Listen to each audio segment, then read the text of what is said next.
I'm here to introduce a fabulous new game. It's called banking. Everyone's doing it. All you need to play it with are one of these, one of these, one of these, and one of these.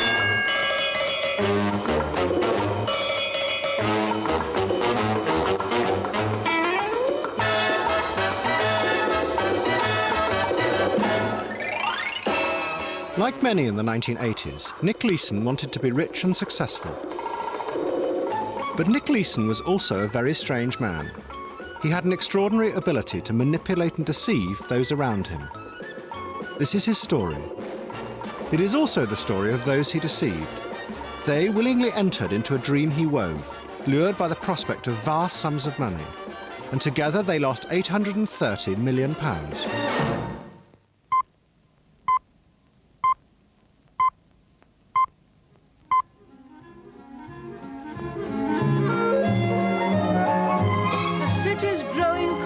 And drive owes a good deal to young people.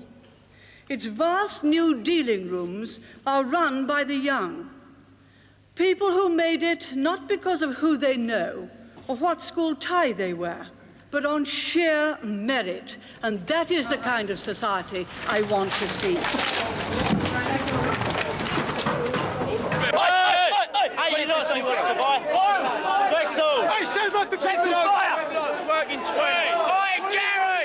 In 1986, Mrs. Thatcher deregulated the City of London. The old division between banks and stockbrokers was removed. The gentlemanly image of the banker was replaced by that of the trader. Nick Leeson was working as a clerk for the giant American bank, Morgan Stanley. On the surface, he appeared just like everyone else in this new world. A boy from the suburbs who wanted to be a trader. It's very easy for me to get on with people, but I don't necessarily have to like you or any of the people that I work with to get on with them. So I come in, I do my job, I do it to the best of my ability, and then at the end of the day, if you're going to ask me out for a drink, I'm not going to go out for a drink with you because I don't like you. But I'm not going to tell you that. There's no reason for there to be any animosity during the day. I just didn't like the people that I worked with. And so I would go in, do the work, be very, very friendly. Everybody would probably say that they thought they were my best friend. And if they have the knowledge, then I will attempt to get that knowledge through whichever way is best. And if the friendship is that method, then friendship is the method that I would use. In 1989, Leeson asked to become a trader, but Morgan Stanley refused. He decided it was time to move. This time he chose a British bank. It wasn't a money thing. I could have stayed at Morgan Stanley for an extra £5 grand, but you know, if they've stopped me doing something once, who's to say they're not going to do it again? And so I moved to Barings. At that stage, I probably would be happy to say that I'd never heard of Barings. But it was a famous old bank. So, there's no Barings in Watford. Barings was the oldest merchant bank in Britain. It had been run by the Baring family for over 200 years. They were related to practically everyone, including Princess Diana and Tiggy Leg Burke. Working for the bank was a family tradition. I decided to be a banker, not a very conscious decision, when I came down from Oxford in 1950 and had to earn my living and was able to go into Barings and try my hand there. Barings Power was its name. It could raise capital on the best of terms because everybody knew that its clients were the cream of British society. Even the Queen held an account at Barings. It was a discreet, safe bank with a deep sense of superiority. Barings had a wonderful franchise, particularly in Britain, but it was certainly smug, it was certainly arrogant. It had always been at the heart of the establishment. It had always been regarded really very special. You know, I mean, I think probably the Bank of England gave it considerable indulgence because it was Baring Brothers. But Barings had a terrible secret in its past, something that even today the family are reluctant to talk about. 100 years ago, the bank sent a young clerk to Argentina. It was the emerging market of its time, and the clerk persuaded Barings to invest in the building of sewers underneath Buenos Aires. Barings sent millions of pounds, hoping to sell the shares in Europe. But no one wanted them, and the bank crashed. Barings was rescued by the Bank of England. But Edward Baring, the head of the bank, was ruined. He never recovered, and his son and grandson went to live in solitude on an island off the Irish coast, accompanied only by 3 wallabies bought from London Zoo. The name of the clerk who ruined the bank was Nicholas Bower. Nick Leeson went to work for Barings Securities. 6 years before, they had been a small team of stockbrokers. Now they contributed over half the profits of the bank. But behind this 80s success story, Leeson found an operation run on a shoestring.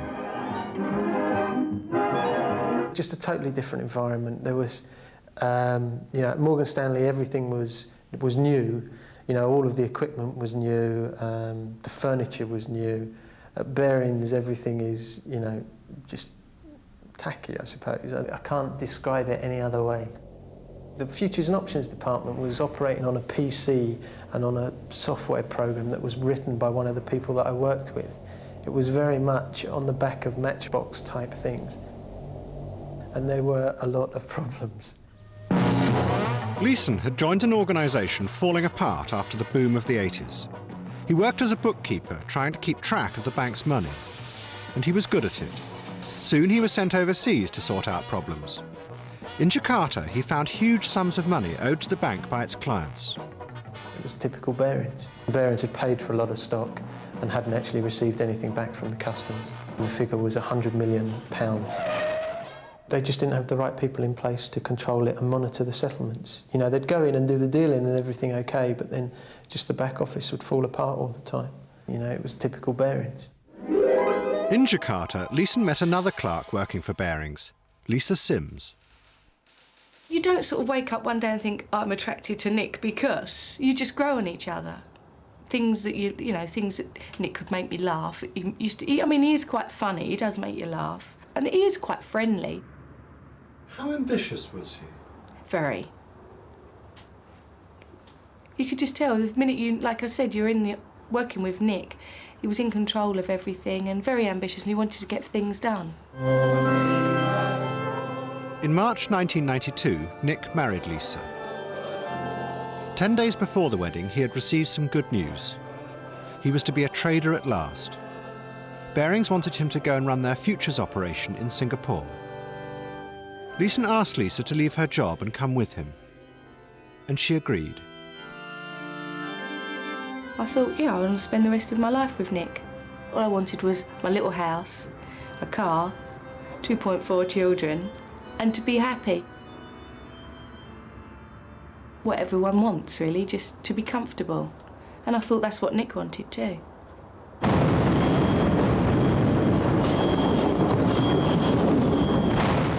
Leeson was going to trade in one of the newest and most exciting of the financial markets, futures. He went to work on CIMEX, Singapore's international monetary exchange, in the heart of the city's financial district. Leeson's job was to buy and sell futures. These are bets on the way a market will move in the future. He traded on the Nikkei, the Japanese stock market. He was acting under orders from both the bank and its clients. If the market moved the way they had predicted, they made money. If it didn't, their losses mounted rapidly. Nick is a really cool person on the floor, you won't believe it. And everybody is all excited and anxious, and he would be just holding the line, and then he just report the figure to the line, on the other line. And then the next moment, once he get instruction of selling or buying, he would go shouting to the boy on the floor, and they would all listen to him, and they would do it very fast. And maybe within a minute or whatever, he could have buy 500 and sell 500 lots. He's real cool, real cool. It was hard work, there was a lot of pressure. I prefer the pressure, more than anything else. Whether it was the excitement, I can't really say. The constant pressure for traders is to predict which way the market will move. All around them are screens telling them what is happening in the world. These screens are the traders' link to the outside world. They're looking at the headlines, They're looking at the stories, and they're watching how the market is being affected by these headlines. And they're trading on it. Wars, assassinations, disasters are among the biggest things. Earthquakes, storms. When you're looking at it on a screen, it all seems to move very fast because it's coming from everywhere. But the uncertainty causes opportunity. If everyone's thinking one way, and something shakes the market, there's a few minutes when no one knows what to think. And that's when you need to make your trade. It's the rush for profits. In the summer of 1992, the market fluctuated violently. In the chaos, Leeson's team began to make serious mistakes. Mistake is always done by very new traders, new linemen.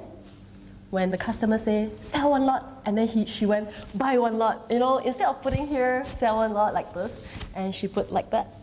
So instead of selling one lot now, you have to sell 11 lots. Do you cover it or don't you cover it?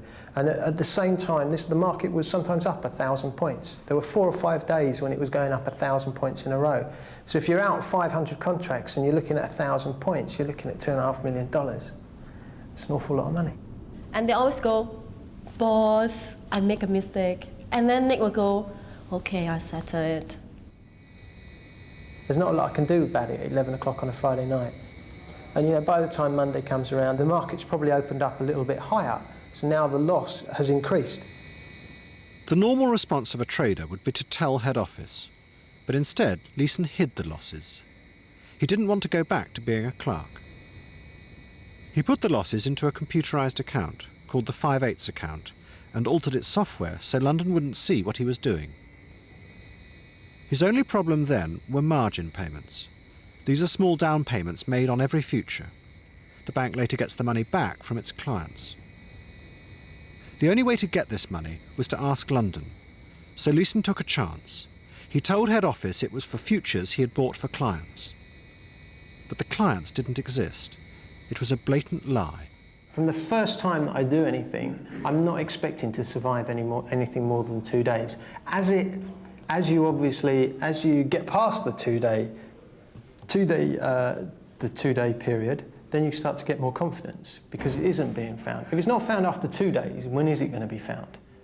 To me, it's obvious. If they can't see it after 2 days, then who says they're going to see it after 200 days, 500 days, 1,000 days? You know, so you start to get a little bit, you don't get confident, but you're getting away with it. It's easy. As the weeks passed, London carried on sending Leeson money. They failed to notice that there was no equivalent money coming in from clients. Leeson had discovered a weakness in the system. He would hide his mistakes and trade out of them in his own time, and no one would ever know. But the weakness that Leeson had discovered was just one crack in an organisation that was falling apart. Barings Securities was in crisis. By the summer of 1992, its operating losses were £39 million. The parent bank decided to move in a traditional banker. His name was Peter Norris. How shocked were you by the lack of control in that when you got in there and began to work there? I was shocked. I was shocked.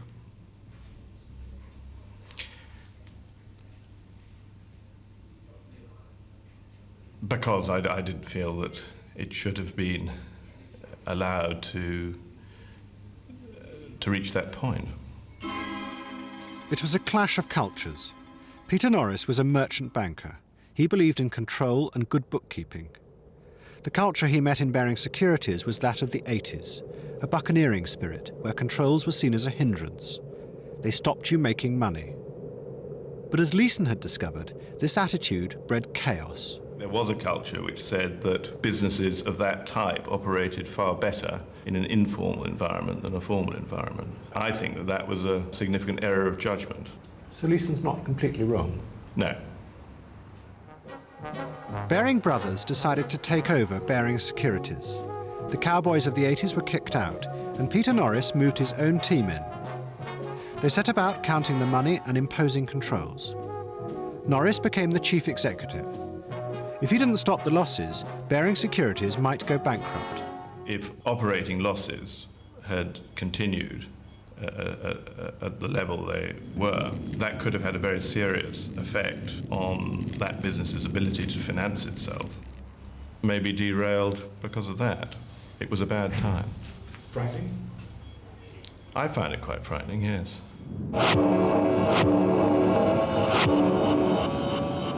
But the bank's losses were actually much higher than Norris realised. Leeson's deception had gone badly wrong. Throughout the end of 1992, the market had gone against him. As it did so, the losses he had hidden mounted up. The secret 5/8 account turned into a monster with a life of its own.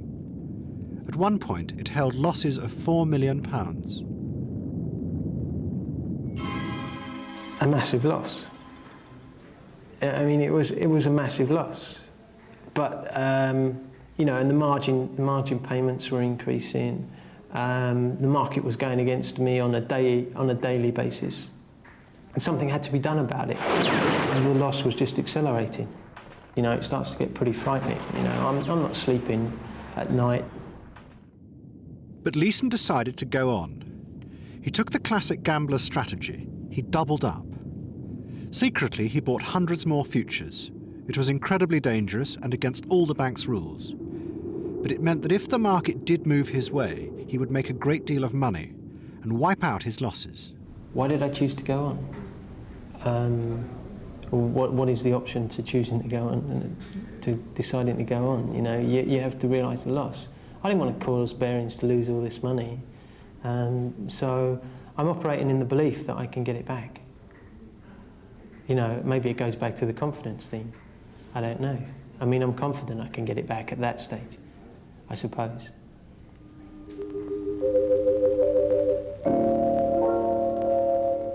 Then suddenly, in the spring of 1993, the market did move his way. Day by day, he made hundreds of thousands of pounds. And in July, he wiped out his losses. Success, you know, I was elated.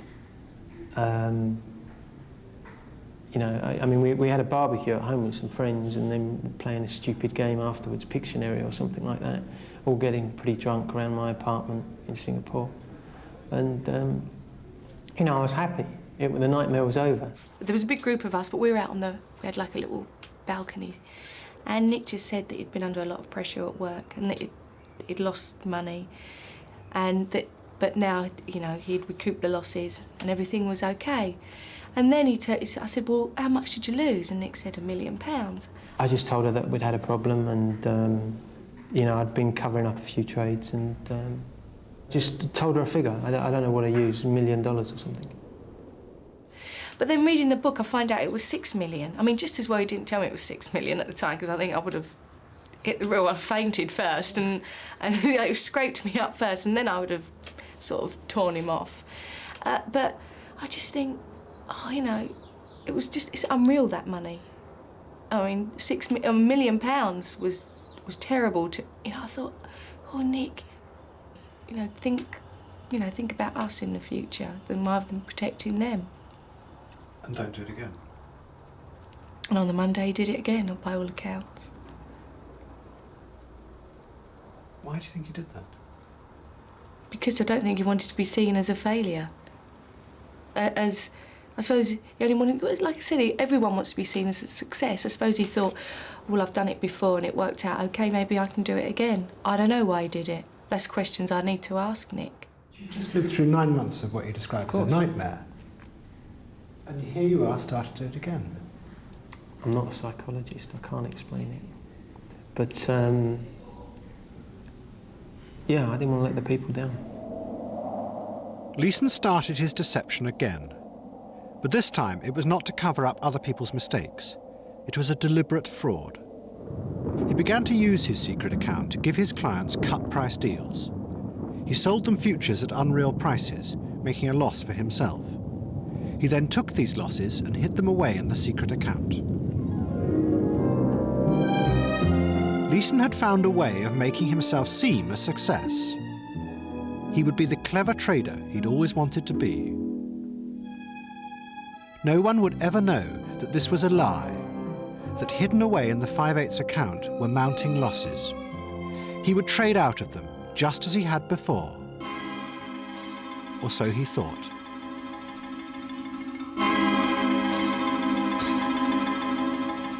My word is my bond. On such strong and simple concepts was built the City of London. Throughout the world, both are synonymous with honesty, fair dealing, integrity. In September 1993, Peter Baring, the chairman of Barings Bank, visited the Bank of England. He told them that the takeover of Baring Securities had gone well. The recovery in profitability, he said, has been amazing. We conclude that it is not actually very difficult to make money in the securities business. The traditional bankers were now fully in charge. Norris brought in a tough new head of in-house trading, Ron Baker.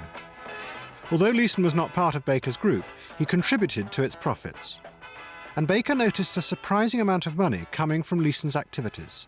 My concerns were, here's something that we're seeing which we weren't expecting to see, where the profitability is growing, and one needs to be cynical about growing profits and know exactly how they're produced.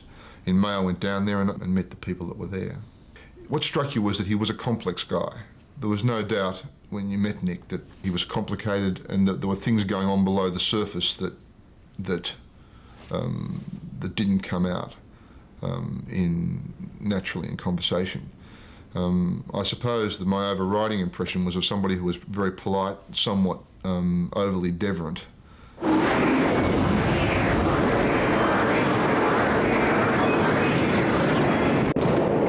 The man standing in front of Baker was actually hiding losses of £94 million. Throughout the end of 1993, chaotic world events had pushed the market against Leeson. He had tried to double up, but this time it hadn't worked. He was now at the mercy of the market. On some days, he lost more than £1 million. It was out of hand, you know. The market movements that I'm allowing are increasing at the same time. Everything is increasing, you know. My capability to accept the loss, the capability to accept a larger market movement, the capability to accept a larger position. Everything increases during the period, you know, as everything's building. How did I feel? I lost.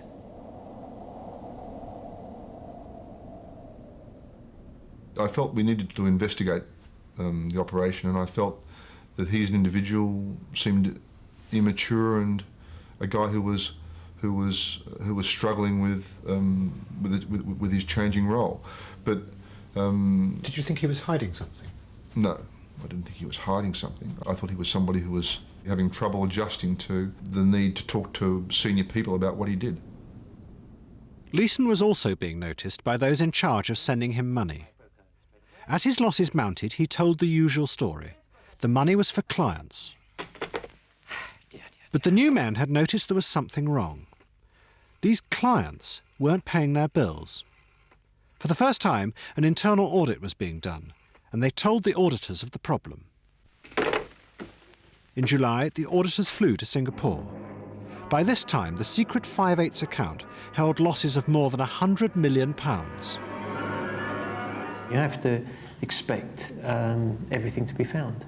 They're supposed to, you know, the nature of an audit is that they're supposed to test information and test documents. Now, if you picked up any document, it had the 5/8 account on it. You know, in some way or form, any document had the 5/8 account on it. So, of course, I'm worried.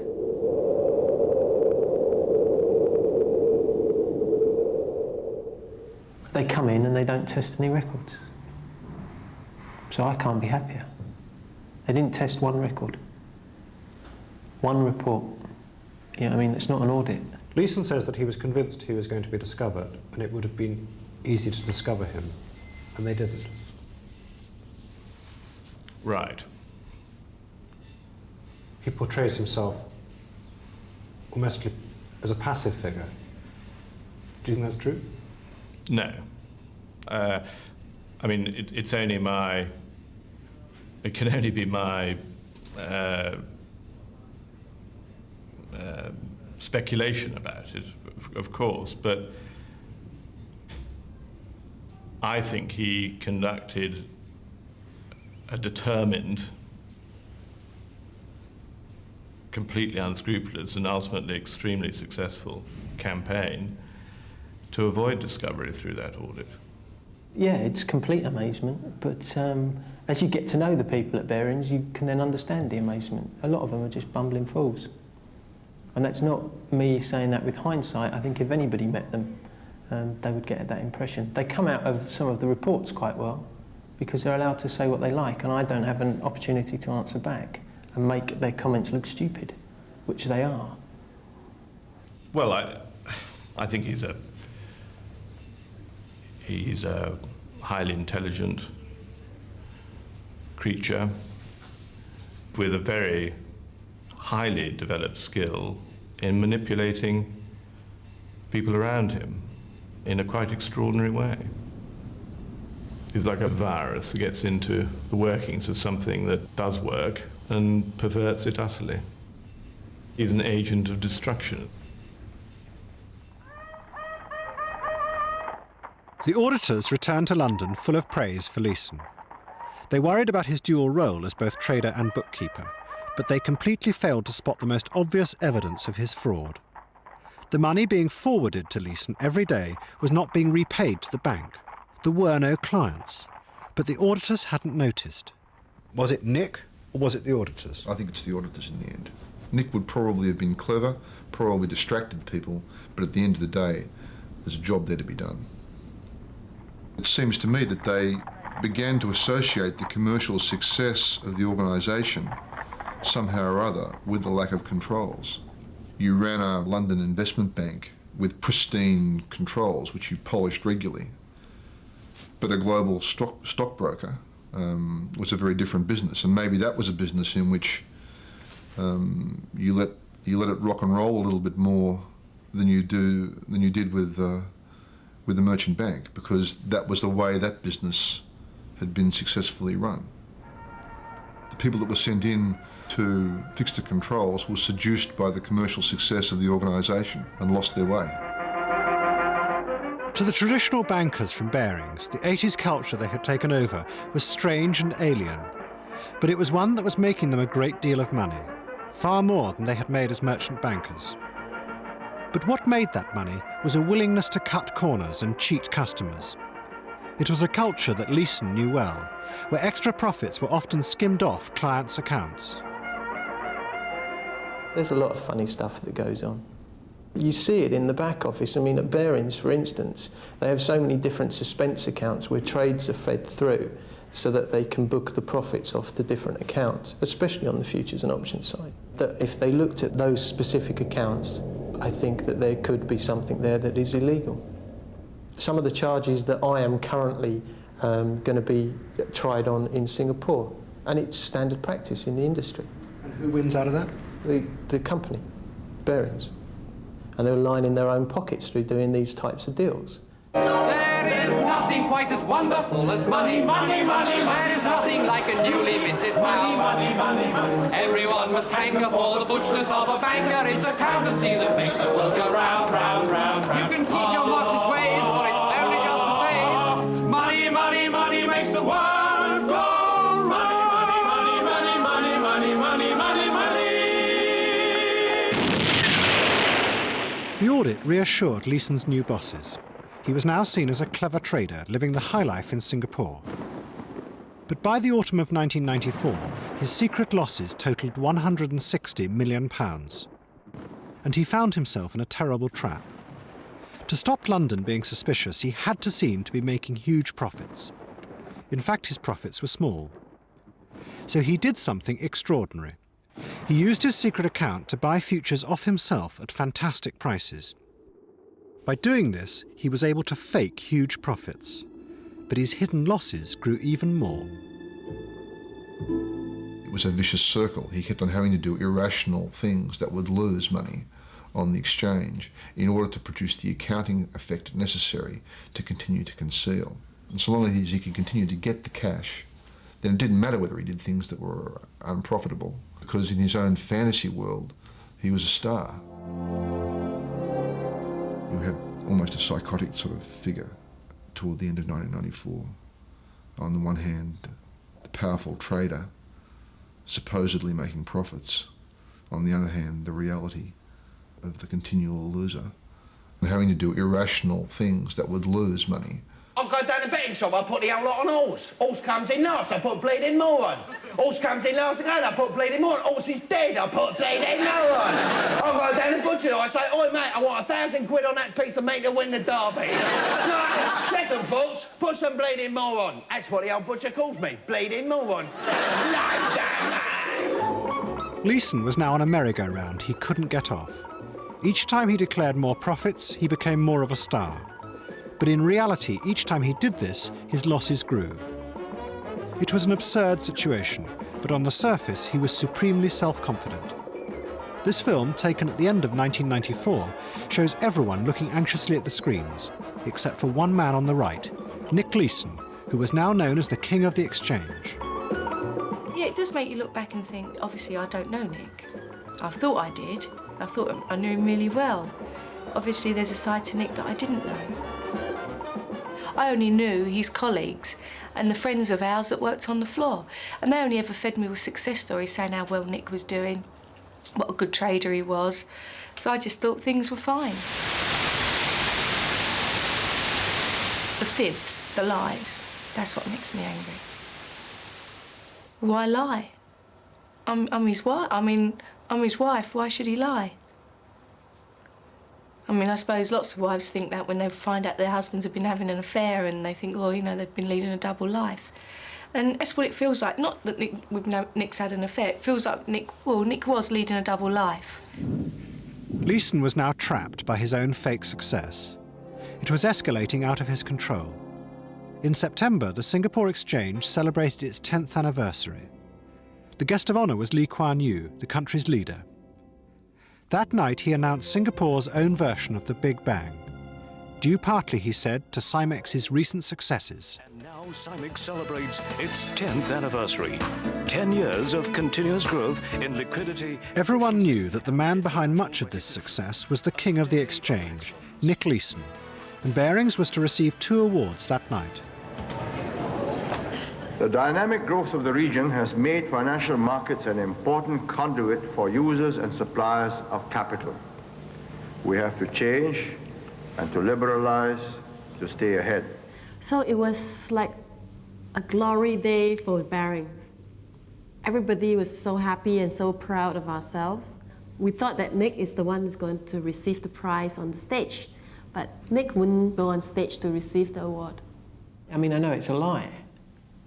But how did I feel? I mean, you know, it's another thing that's increasing the pressure inside me because it's being opened up to a wider circle. And they're seeing this same image, which I know to be so false. Because they weren't true profits. The 5/8 account would have totally wiped out the profits that were being reported. So you were a fraud? Correct. Now, Billy's somewhere in the hall, I know. He's probably celebrating some wonderful news he's had today. There he is. Billy Fisher, the man himself. Congratulations, Billy. Congratulations and best of luck. Billy Lawyer! Billy Lawyer! Billy Lawyer! So I don't think he ever really was a trader. I think that was the fantasy. And to keep the fantasy going, he needed 2 things. One was the cash from London and the other one was the concealment of the losses. So the concealment let him continue to enjoy the fantasy. But when the fantasy broke and he was forced to come back and deal with the fact that he really was a loser, what nourishes and sustains him is his ability to fool people, to be able to be one step ahead, to be able to make them believe in something that's created by him as an illusion.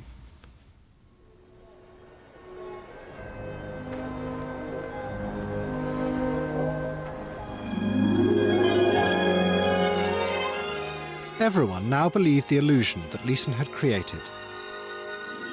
In December, he was flown to New York. Barings was holding a conference for many of its traders from around the world, and Nick Leeson was the star. He had made, it appeared, £28 million turnover that year.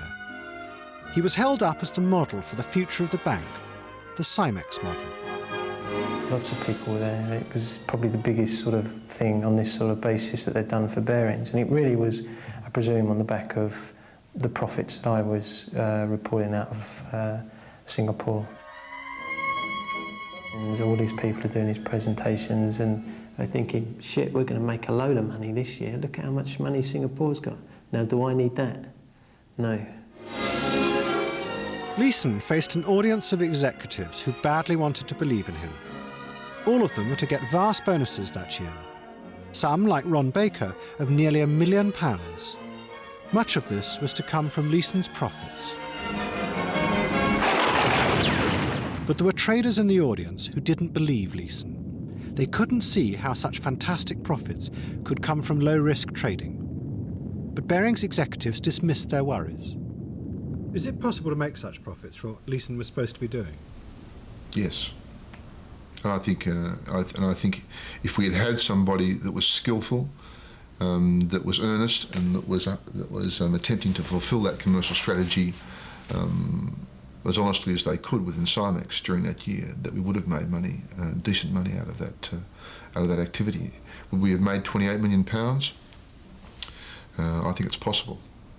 It is simply not the case that it's impossible for institutions like Barings to make very considerable profits from financial transactions with very little or virtually no risk.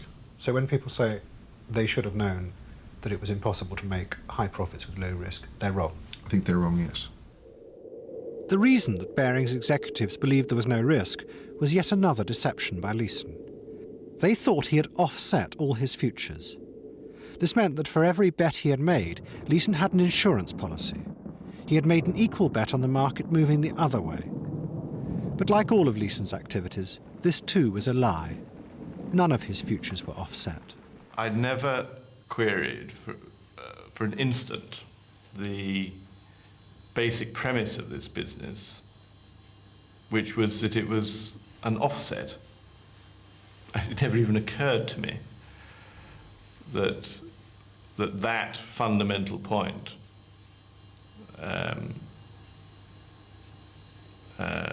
was untrue.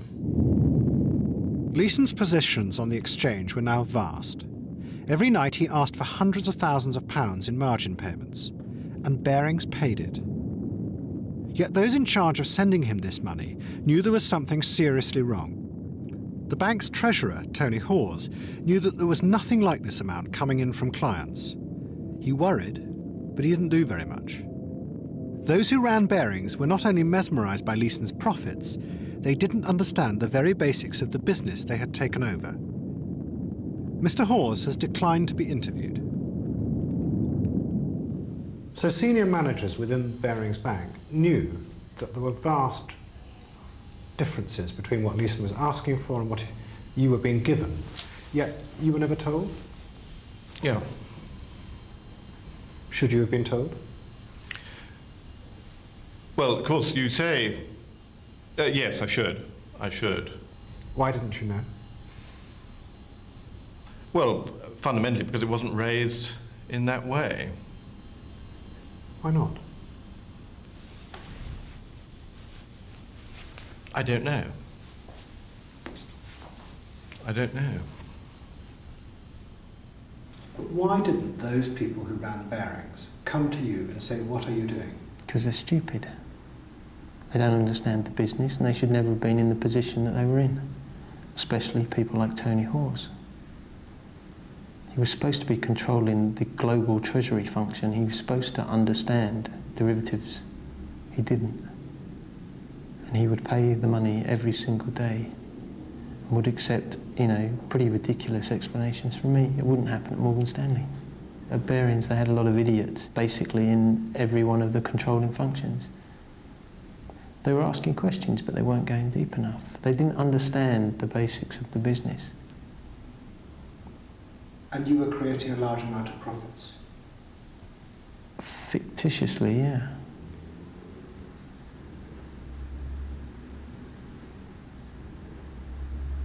they were also paying me an awful lot of money that they couldn't justify. So if you were thinking that the profits were real and yet you were still paying 10 times as much in money that you couldn't account for, what is the natural conclusion? Something is wrong. By the end of 1994, the equivalent of 3/4 of Barings' capital had been sent to Leeson. The oldest merchant bank in Britain had placed £330 million on the activities of one man. Such was the power of the illusion that Leeson had created that the men who ran the bank began to entertain strange dreams. The chairman, Peter Baring, believed his family bank had returned to the glories of its past. It had recaptured the global position it had lost 100 years ago.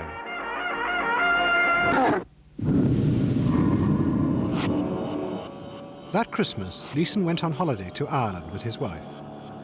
He decided to tell her they weren't returning to Singapore. I'm trying to tell Lisa that I don't want to go back. Pressure's too much. What does she say?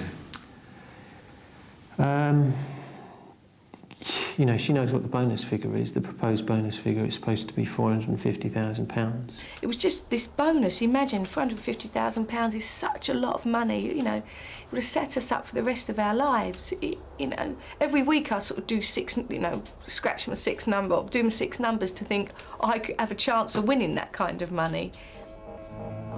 You dream about that kind of money. And to think that Nick had worked so hard to achieve it, and then he said he didn't want to go back. I couldn't understand it, but he couldn't tell me why, and he didn't tell me. I just can't face up to it. I don't know, you have to ask a psychologist. It's the thing of letting people down. I just can't do it. You know, maybe I try too hard to please. I can't give you an explanation. So Leeson returned to Singapore. For a few days in January, things went his way. He had thousands of futures hidden in the secret account. Provided the market kept steady, they could still make a lot of money. He was gambling that the Japanese stock market would go nowhere. It was a logical assumption. There were no political factors, there were no economic factors that reasonably could have moved the market up or down. If the market had simply remained quiet, the whole position would have worked out well. But the problem with that is that generally after long periods of time when nothing has happened and when we cannot really see any reason for something to happen, invariably it does.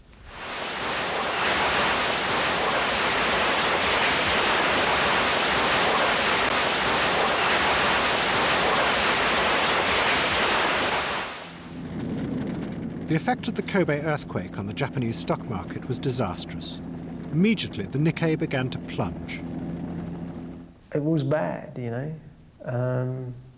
But again, it's living to fight another day, really. I mean, what did I feel? I didn't go home and cut my wrists. I didn't go and jump out of a building, you know. Some people would do that. But, you know, without the choice of running away from it, you know, I had to... Barings was still paying me money, don't forget. He was still paying me masses of money, you know. I mean, we'd ask for sometimes for $100 million. They'd pay it. Leeson decided to take one last desperate gamble. Using Barings' money, he bought thousands more futures. He was single-handedly going to try and hold the market up. If you're desperate enough and you're that frightened of a huge loss, you take the leap of faith and try to hold up the entire market. You can feel it slipping away. You can feel it slipping out of your hands. But, you know, you can't exactly pull it back. You do something desperate, like try to buy thousands of futures of contracts and hold a market up. He was like boom, boom, boom, boom, boom, up and down the pit, running there, buy, and or sell, and then he couldn't make it, and then he went to another pit. He looked a bit crazy on the floor already. He doesn't really care anymore. He doesn't care how much mistake you make anymore. He just say, okay, okay. He doesn't care how big is the mistake you have made anymore. Because what is one lot to 10,000 lots different? In the days following Kobe, Leeson took a terrifying switchback ride on the futures market. If the market moved up only a few points, he made millions of pounds in seconds. So the numbers scared me. I wasn't. I didn't really want to know what the numbers were. I was hiding from the numbers as much as possible. It was out of hand, you know. It had just gone completely crazy. How it was continuing to go on a day-to-day basis, I just can't explain to you. But Leeson's strategy failed. The market began to fall again. His losses were catastrophic. On one day alone, he lost £50 million. But he kept going. To do so, he needed vast margin payments from London. Every day that I make one of these requests for additional money, I never expect it to come. I expect somebody to say, look, Nick, what the hell's going on? We've got £30 million from our customers, and yet you need £300 million to finance them. How do you explain that? You can't. You literally cannot. Why do you need... What possible explanation could there be for needing £300 million to finance a business that has a total exposure to the market of 30? You can't do it. So, you know, but again, it happened. But Leeson was more than the passive figure he portrays himself as. To get this money, he kept on declaring fake profits, but now on a phenomenal scale. In 1 week, he declared $10 million profit. It was something that no one had ever seen before, but Barings believed him. I can't explain it because it's not a commercial reaction. I mean, a commercial reaction said, well, you know, how on earth is this man making this money? Nobody else on earth is doing it this way. It defies imagination. A trader would know that that could not be achieved. There was either something fundamentally wrong with the market, or the man was taking risks, very, very big risks. So how, and it's not just Peter Norris, but Peter Baring, the whole board looked at these results and appear completely to have believed them. I just don't understand it. I was pleased at the success of that business over that period, of course.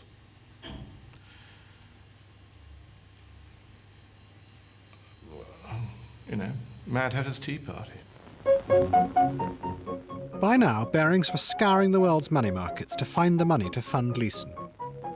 But on the 24th of January, they went over their overdraft limit with Citibank, and a meeting was called to discuss Leeson. Worries were expressed about the size of his positions, but the bank's executives agreed amongst themselves that Leeson was doing rather well. His profits were high, they told one another, precisely because of the Kobe earthquake. It had produced chaos in the markets, which Leeson was cleverly exploiting. In retrospect, one has to say that virtually everything about that discussion was absolutely mad, and that we were living in a world through the looking glass where logic was apparent but was actually completely perverted. It seems completely bizarre. A group of rational, intelligent, experienced, competent people were dealing with the matter in a way which was totally at variance with reality. You mean they were blinded by the profits? You'd say, yes, so it's a question of degree. I think it's more that critical faculties were less engaged than they might have been, to put it at its least, because there were profits. Lies! Lies, more money! Lies, more money! Lies, more money!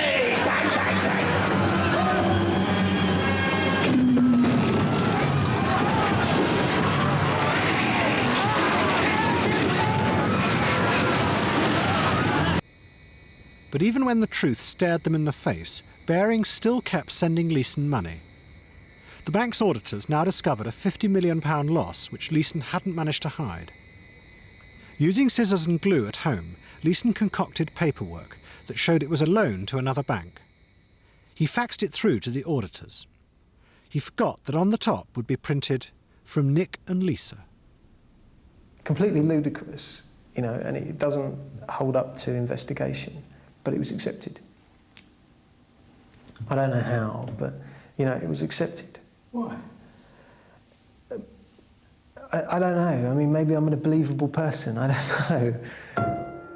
But then finally, on the 17th of February, a clerk working for Barings found strange discrepancies in Leeson's accounts. For 6 days, Leeson eluded him. On the 7th, Leeson decided it was time to go. So I come up with this story about Lisa not being well and I needing to go home to see her. And I'd be back in 45 minutes.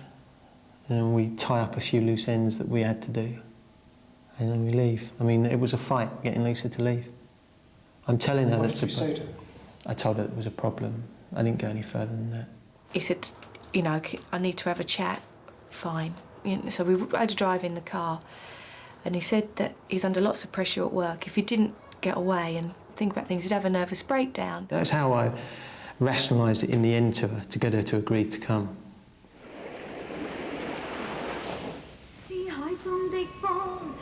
We took some golf clubs back that I'd borrowed the week before to one of Lisa's friends. We went to a shop and picked up a deposit that we'd had for laser discs, picked that up. Had a cup of tea and some chocolate biscuits.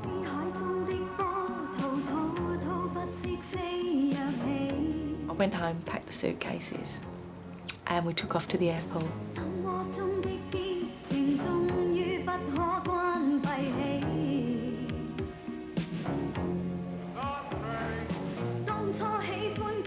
We tried to find Leeson in Singapore. But two people from London got into the office and started cracking open drawers and computers. And in a sense, that's the end of the story. I realized that insolvency was a real threat. Good evening. Crisis talks have been going on all day at the Bank of England to work out a deal to save Britain's oldest merchant bank. Barings is facing bankruptcy after one of its traders lost nearly £400 million on dealings in the Far East. He has now vanished. The Bank of England is racing to arrange a rescue before the Tokyo stock market opens in a few hours' time. Leeson and his wife had fled to a luxury resort on the Malaysian coast, Kota Kinabalu. We just spent a normal weekend in Kota Kinabalu. Did you tell Lisa? No. Still waiting to see what the situation is. I never expected Barings to go past. Did you ask yourself at that point why this had all happened? No. It was, you know, a combination of errors. You know, I should have referred it to people. I didn't, and it escalated. I don't think that there is a simpler explanation. Late on the Sunday night, the Bank of England decided it was impossible to save Barings. Next day, traders pushed the market down. Leeson's losses doubled, from over £400 million to £830 million in one day, and the oldest merchant bank in Britain was no more. 2 days later, Nick and Lisa left Kota Kinabalu for Frankfurt. Did you talk on the flight? No. No, we didn't talk. Actually, I don't really talk on a flight anyway. Wherever I'm going, I'll just watch the film and sleep. I'm not being funny, but I didn't want to be talking about it. I didn't want to know. I just didn't. Why not? Because I suppose I didn't want it to be real. For a boy from Watford to bring a grand firm down, I mean, it was a social insult as well. It wasn't even one of their own kind. Which is where I suppose the smugness comes in, isn't it? It simply can't happen to chaps like us. You know, I mean, we're Barings. Well, things like that didn't happen. I mean, just didn't happen. You mean to Barings or to banks? Well, it does happen to banks. Not always the same way, but it does. No, to Barings.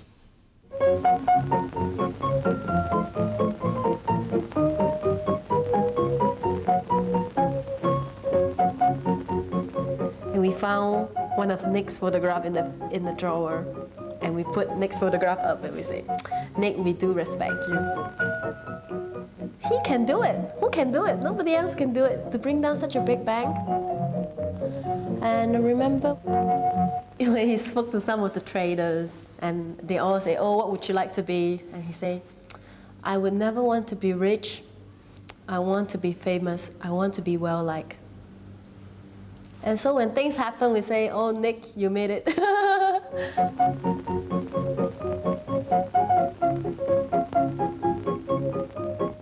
What would be your message tonight to Peter Baring if he's watching?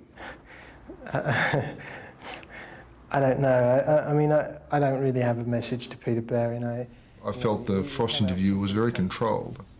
I think we're still probably seeing mirrors. And we're probably still seeing somebody who feels powerful in his ability to fool us. And is sustained by that. And however naive and stupid this may sound, I was always working in the best interests of the bank. I think he's a guy who is living out a dream, playing out his fantasy as the rogue trader, when in reality, he's just an accountant cooking the books. You keep making excuses. That's all we keep on doing is making excuses. And sometimes I'm cheesed off we keep making excuses. And I think, why should we keep making excuses? You know, I just want to ask Nick. It's no good us keep saying what I think is. No one knows until Nick actually says, well, the reason I did it was. Maybe he doesn't even know himself. I really don't care what people think. I don't care what you think. I don't care what the average man in the street thinks. I think that they are typically on my side. That's the impression I get from the letters that I receive while I'm in here. But it's not something that really matters to me. Why are they on your side? I don't know. Ask them. Well, what are you then? If you don't care about what people think, what are you like? Why does it matter? You know, the only people that really, to answer that question, the only people that I'm really answering that question to are the people who care, who matter to me. And, you know, I don't think it's a question that's worth answering. Double your money and try to get rich. Double your money without any hitch.